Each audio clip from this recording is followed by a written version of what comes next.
હવે તો દશરથ રાજાએ દર્પણ જોયું.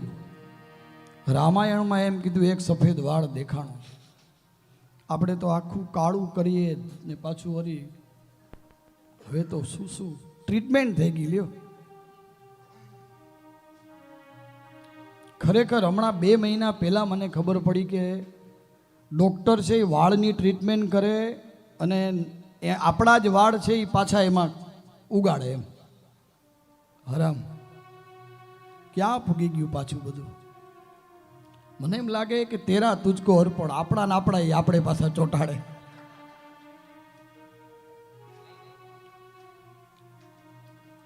અને રાજા દશરથે દર્પણમાં જોયું અને વિચાર્યું હવે રામને ગાદી આપી દઉં.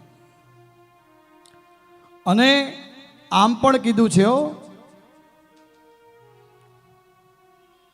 કે પુત્રમ મિત્રમ વદાચરે. 16 વર્ષનું લગભગ સંતાન થાય ને પછી એને મિત્રના ભાવે જ જોવાનું. પછી એની સાથે આમ એમ નહીં હો, તું આમ કર એમ નહીં.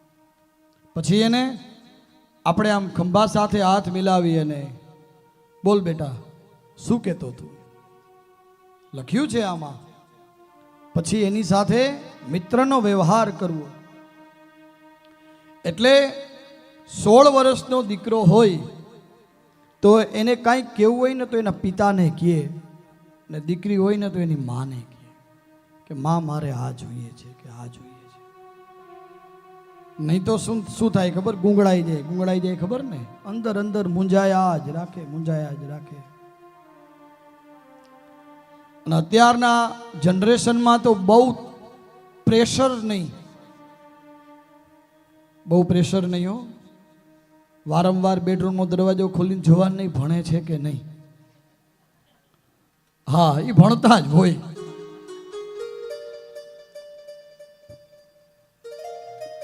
તમે અંદર જાઓ ને તો એ 100% ભણતા હોય. બહુ તમે પરીક્ષા કરો તો પછી એમ કે તમે ભણો, હાલો હવે અમે આ ચાલુ કરીએ.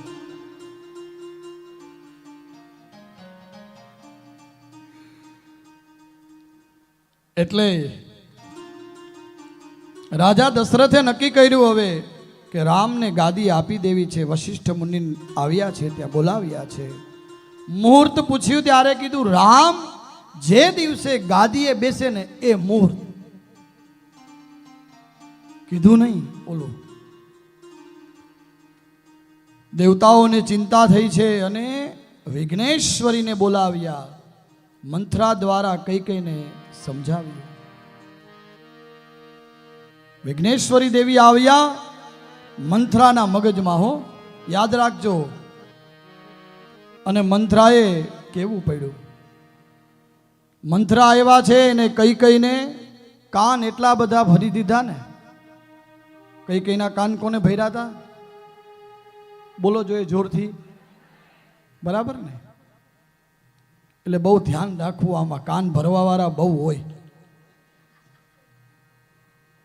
કોઈનું બહુ સાંભળવું નહીં. અને કઈ કોપ ભુવનમાં બેઠા છે અને રાજા દશરથ પાસે 2 વરદાન માંગે છે. આ બધી કથા પ્રચલિત છે, આમાંથી કંઈક સાર લેવાનો છે. અને કોપ ભુવનમાં બેઠા છે. જો એ સમયમાં રીસાવા માટેનું પણ એક અલગ જગ્યા હતી. રીસાવવું હોય બહાર જાઓ. આમ સારું હતું જોવા જાવ તો. આ તો આપણે હવે 700 કે 1500 કાર્પેટમાં જ રીસાવવું હોય તો એ ન્યા, બાંધવું હોય તો એ ન્યા, ઝઘડો કરવો હોય તો એટલી જ જગ્યા. મુંબઈમાં તો રોટલો છે પણ ઓટલો, એવું જ કહેવાય છે ને.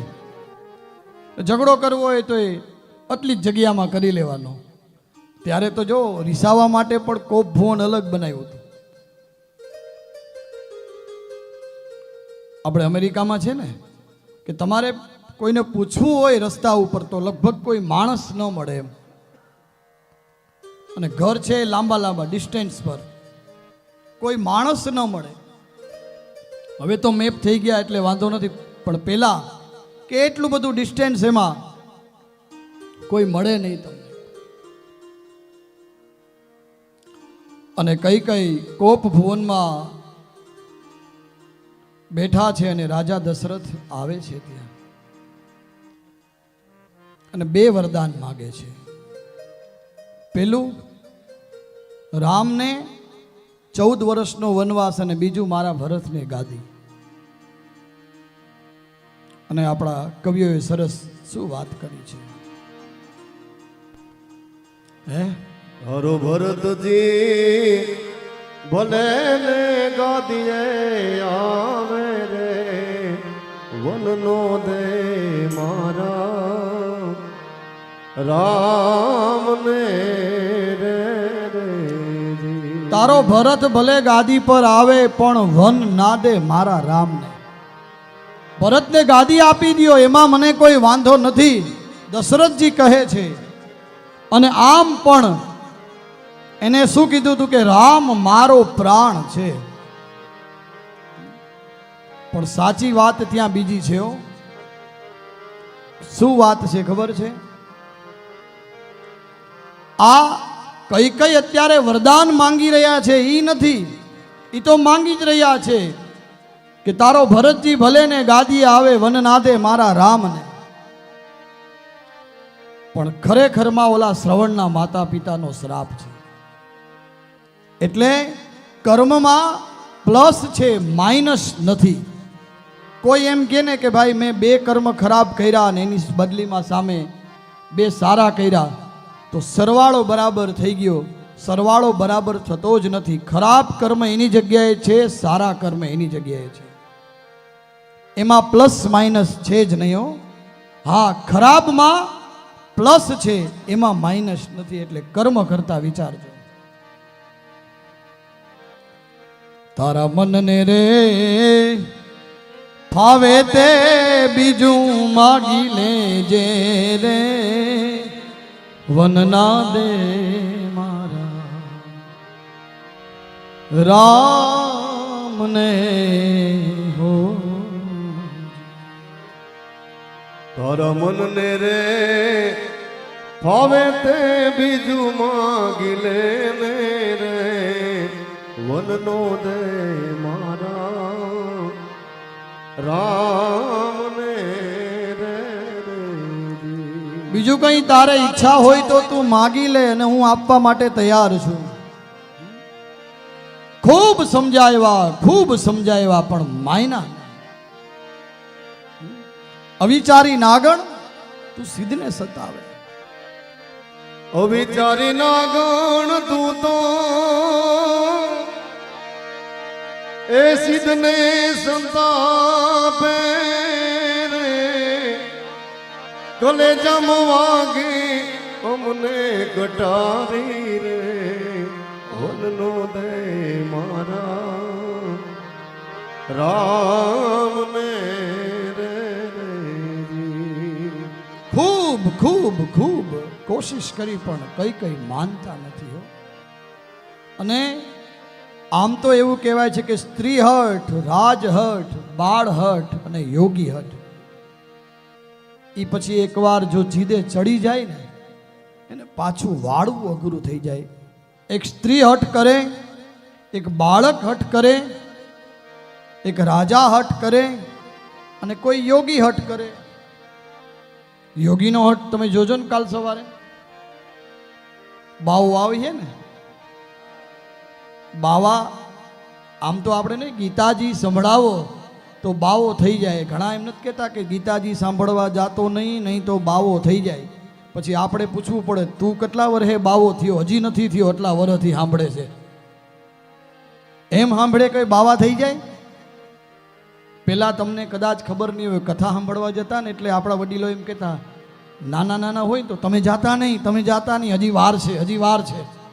મને આ યાદ છે હો, ખરેખરથી હમણાં ન જવાય, હજી વાર છે તમારે. પછી કાળ આવીને કહેશે કાનમાં તેદી જવાનું. હે પ્રહલાદજી બોલ્યા છે કે નાનપણમાં પણ ભક્તિ કરાય, નાનપણમાં જ ભક્તિ કરાય.